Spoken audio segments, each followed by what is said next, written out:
Come on, everybody. Happy May Day. Yes, happy May Day, everybody. Okay, welcome to the 27th Annual Toronto Socialist May Day celebration. Around the world, millions are marching, or they will be marching, of course, on May 1st, demanding an end to austerity and war, an end to environmental destruction, and end to big business rule. The theme of this celebration is concessions no more. Fight to defeat austerity. Drawing inspiration from the Indigenous peoples movement, idle no more. We say it's time that working people reject labor concessions and reject the labor fakers who keep the capitalist system on life support. It's time to rise up, cut the ties that bind us to a mode of production that offers nothing but disaster and untold suffering, and in the words of Solidarity Forever, bring to birth a new world from the ashes of the old. My name is Elizabeth, and I'm a retired member of the Canadian Union of Postal Workers, Federal Treasurer of the NDP Socialist Caucus, and a leading member of Socialist Action, and your host for this evening. Currently, we are celebrating the 19th anniversary of the founding of Socialist Action in Canada. Our annual international conference will be held 2 weeks from now, May 10 to 12, and we warmly invite you to attend. It will be the best, in my opinion, educational conference this year in North America, with speakers from 4 countries, so please don't miss it. Tickets are on sale tonight. It's $15 for the whole weekend, which I think is something like 7 or 8 sessions, or $20 at the door, or $5 per session. If you want to change the world, sisters and brothers, get involved. For 127 years, workers have celebrated May 1st as a day of international working class solidarity.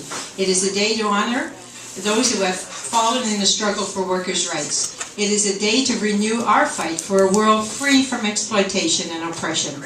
May Day was first celebrated in the United States. Mass demonstrations of workers demanding a shorter working day, the 8-hour day movement, clashed with police in the streets of Chicago in 1886.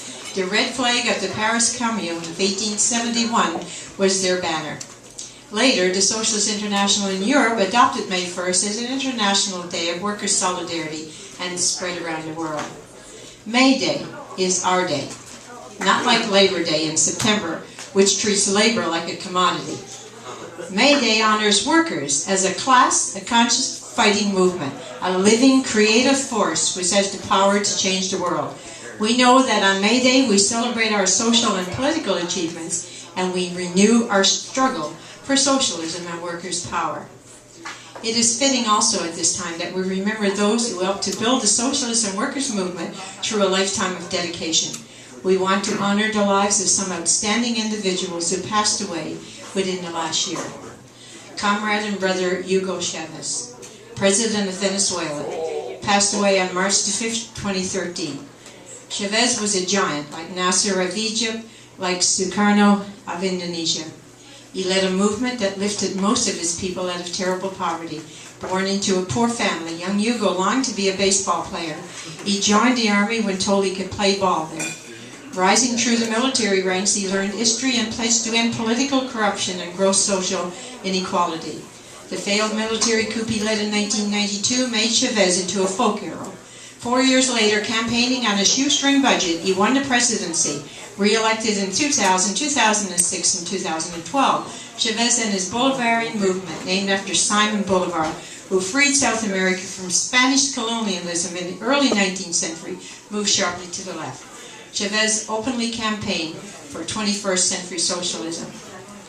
Brother and comrade Peter Cormos, Niagara Regional Councillor, and for 23 years the NDP MPP for Welland, died on March the 30th at age 60. He was an outstanding fighter for the working class, the poor, and the disenfranchised. Peter was a person of principle who openly identified as a socialist. He fearlessly stood up to corporate foes and to traitors to the cause, including inside his own party. Some of us had the pleasure to work on his campaign for Ontario NDP leader in 1996, and alongside him, many other worthy causes over the years. Peter Cormos will be sorely missed. Sister Arlene Mantle passed away September the 10th at age 80. Her tough, rusty Janis Joplin voice and her fill-the-room presence was a fixture in the city's social movement. For decades, Sister Mantle graced the mic at demos and conferences to sing of resistance and cheer on activists for a range of causes from feminism to labor rights to third world solidarity.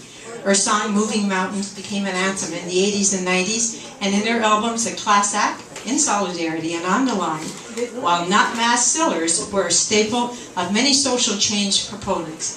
In '83, she toured post-coup Chile with Bruce Cockburn and shared the stage with him.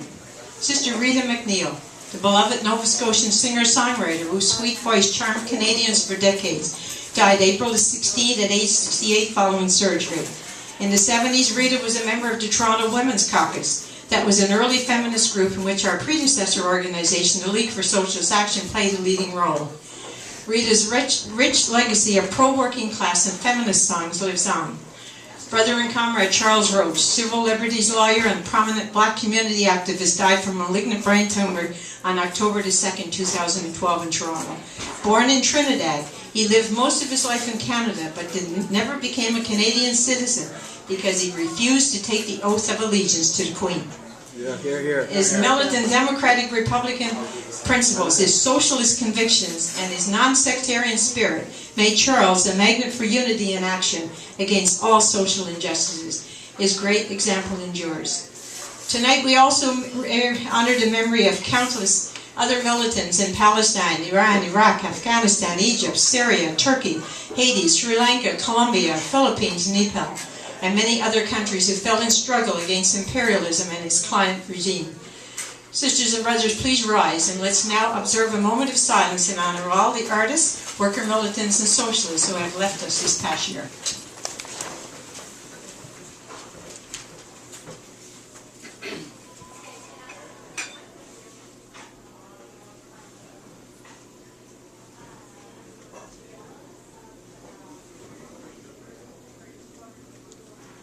Thank you, sisters and brothers, but stay standing because now, as most of you know, at this gathering we're going to bring on Ross Ashley and Glenn and Barry, whoever wants to join in, to sing the International. Yeah.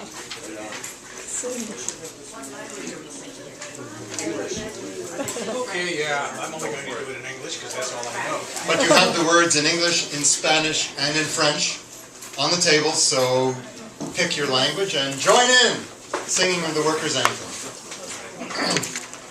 Arise, ye prisoners of starvation, arise, ye wretched of the earth, for justice thunders condemnation, a better world's in birth. No more traditions chains shall bind us, arise, ye slaves, no more enthrall. The earth shall rise on new foundations, we have been not, we shall be all. 'Tis the final conflict, let each stand in their place. The international working class shall be the human race. 'Tis the final conflict, let each stand in their place. The international working class shall be the human race.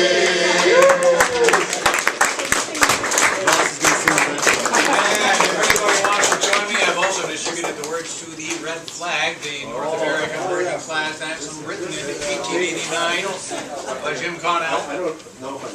Just a couple of verses. Okay.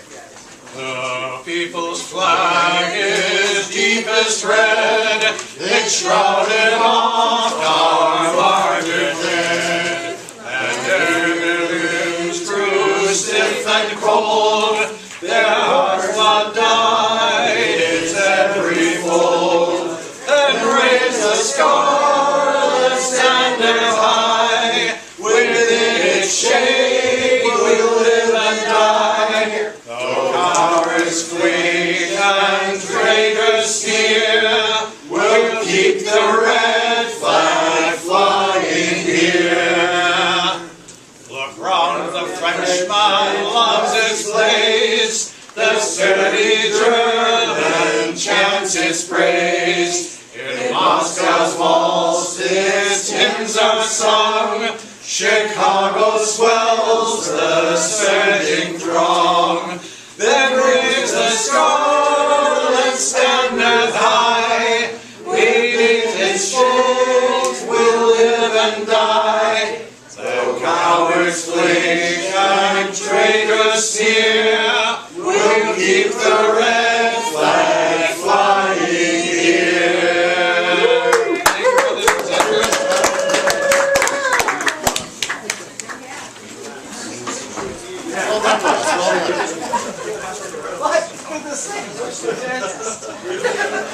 Okay, sisters and brothers. Get to our first speaker. Unfortunately, Fareed Aya, the national president of the Canadian Arab Federation, was supposed to speak tonight, but he is out of the country. But instead, we are honored to welcome Walid Koali, a member of the CAF Executive Committee. CAF is committed to fighting for the right of the Palestinian people.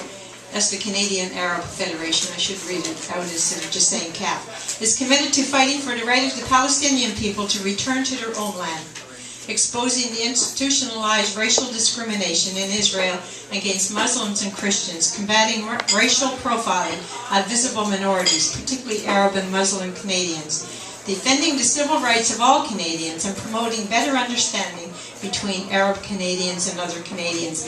Please welcome Comrade Walid.